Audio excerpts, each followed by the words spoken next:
Welcome to the final episode of my Zero to Hero series as Devastation Evoker, where I, Saluun, pug my way up from 0 to 3000 rating in Mythic Plus. Since this is the final episode for Devastation Evoker, it's time for a poll. Vote for the next spec you want to see me play. We have one of everything: a melee, ranged, tank, and a healer. The goal is to be decided, but I'll mention this again later in the video. You'll find the poll in the description and pinned comment as well, so make sure to vote. Normally I show you the vote first, but not this time. Not yet. Then I picked up the Emissary of War weekly and headed into a heroic raid. You what? That's right. This is something I've not done in any series before, so why now?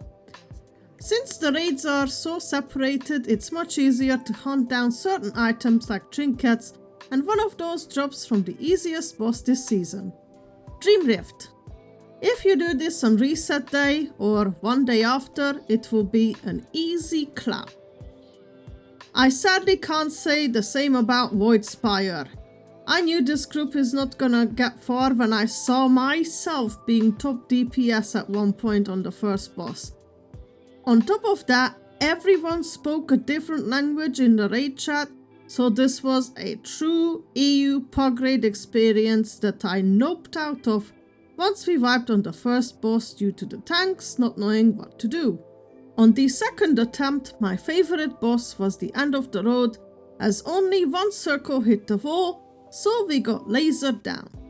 I kinda gave up there and figured I'll have at least one raid vault window with a chance for the gaze trinket. Afterwards I put my own key up, which changed the entire course of this series. A Russian pre-made tank and a DPS joined, and they asked me if I could tank their friend. Whoa. And I was like, since when did joining a 10 become a dating website? But then I realized he typoed take. So yeah, I let them add their friend to the party.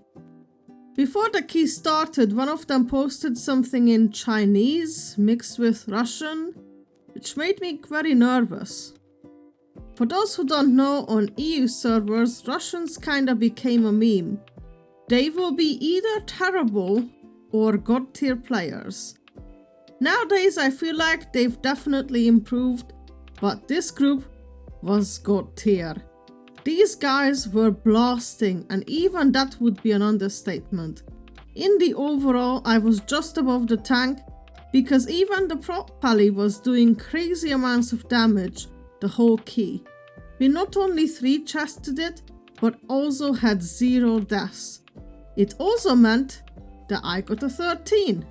This changed everything.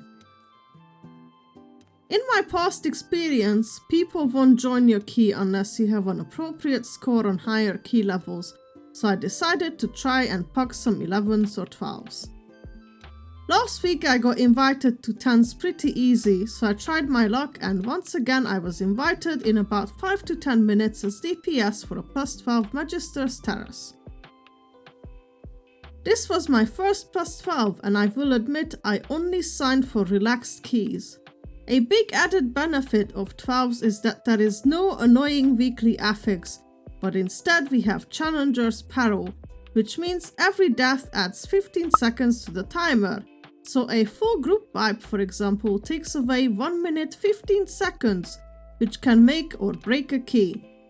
At the start, our tank crumbled on the second pack pull, which we should have lost it in my opinion, but nobody asked for it, so I didn't do it, nor the mage. Then the patrol walked into me and the tank didn't take aggro, so I went down again. The next death was definitely on me. I pressed my defensives way too late, but 3 deaths in quick succession is quite embarrassing. Thankfully after that, the run went smoothly, so I timed my first plus 12 as Devastation Evoker. As I continued onwards with more 12s, I can definitely tell they feel much easier than during the War Within. In my experience, the harder dungeons are Algathar Academy, Myzara Caverns and Skyreach, and the rest feels easier, which was well reflected in the order I timed these 12s as well. The first hurdle I ran into was of course none other than Academy. It's not the trash in front of the tree, or the tree itself, it was the bird boss. Everything was fine until we did the fire side, and towards the last 15%, the healer couldn't keep up anymore. He didn't name me specifically, but heavily implied my single target was too low for a 12. I don't disagree, and honestly this is my biggest problem with Devastation. I've been running 2 builds. One was AoE focused, the other single target focused, and I saw from high rated dev players using a third one which seems to dip into both. In this run I tried the one that high rated dev players use, and I felt like I was doing okay overall, but I will admit my boss damage was definitely lower than I'd like.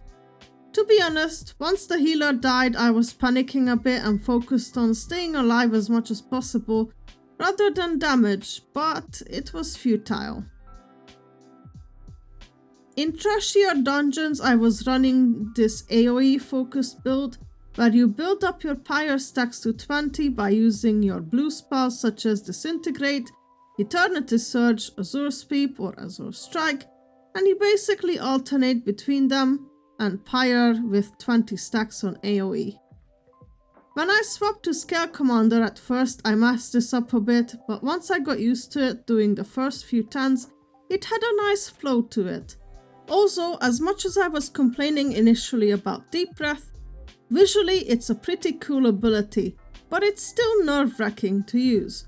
As far as I understood, you should always open with Deep Breath because of a talent called Imminent Destruction that reduces the ascent cost of your spender. Thanks to Strafing Run, you can use another Deep Breath for 18 seconds, however, outside AoE you should delay this as much as possible unless your position is a problem. I personally feel like it's a problem quite often. A good example is the third boss and the last boss in Seat of Triumvirate. Here I just send it back to back because you can easily fly into balls or die to the spinning thing. After Deep Breath I pop my cooldowns with Tip of the Scales and do rank 5 Fire Breath. You can use Tip of the Scales on any Evoker's pack before starting the key, and the cooldown will be reset while keeping the buff running. That's a handy tip, isn't it? Empowerment abilities trigger Mass Disintegrate, which is what I press next after Fire Breath, then I use Pyre with 20 stacks, then my other empowered ability Eternity Surge on rank 1, Mass Disintegrate and Pyre on 20 stacks again. Afterwards I spam Azure Sweep and Azure Strike to get 20 stacks of Pyre, and then the cycle repeats. The single target rotation is pretty much the same, except we don't use Pyre.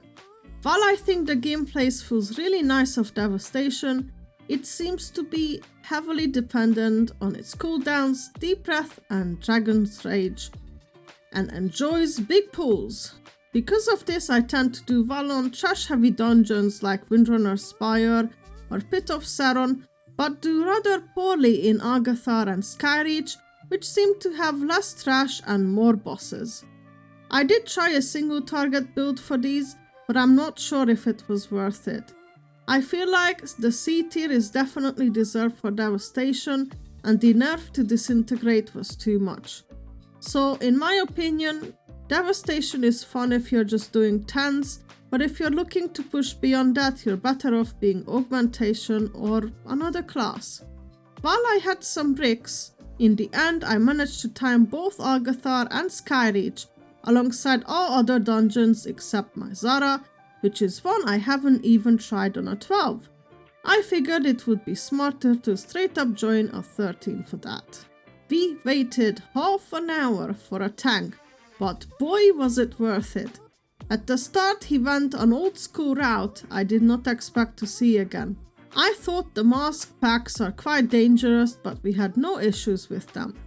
Since Lust wasn't ready for the first boss as we got there quite quickly, we used it on the altar boy with a big pull. The DK did a good job with gripping things in, and anyone who got rooted got instantly freed by the monks. On the second boss, the tank positioned the boss really well, so we could connect the ghosts before and after the frontal. This key went so well that we actually managed to 2-chest it on a 13, which was huge. I potentially only needed one 13 key, or worst case 2.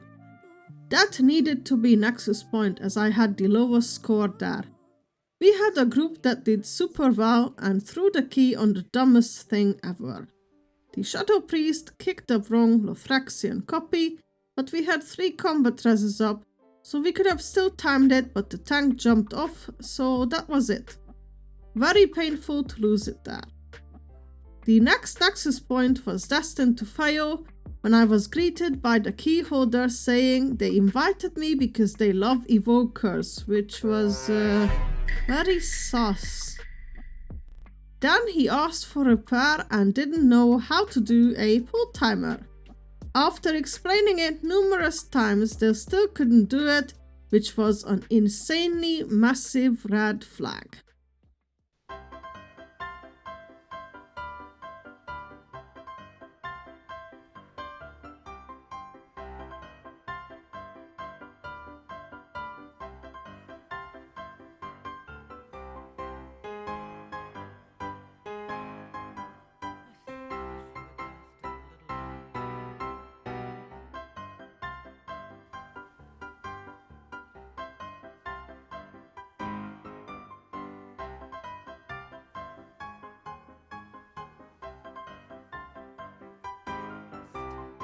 In the end, I managed to time it with a different group and I got the dreaded number 2999.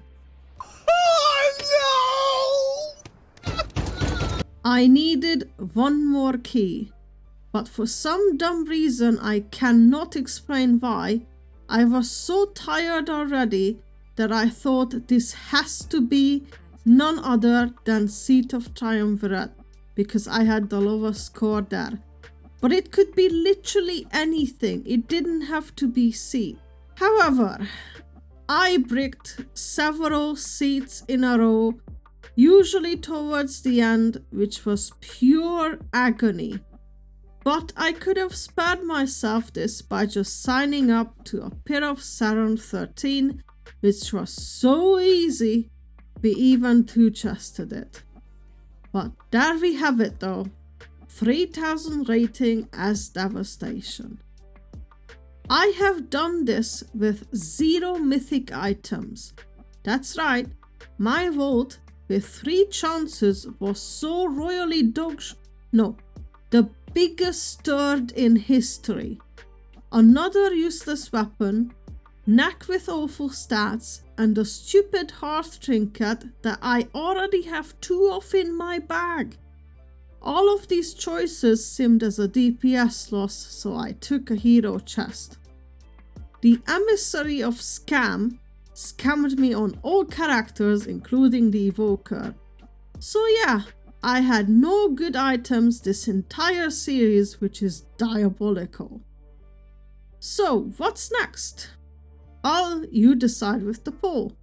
However, I feel like I won't call it 0 to hero.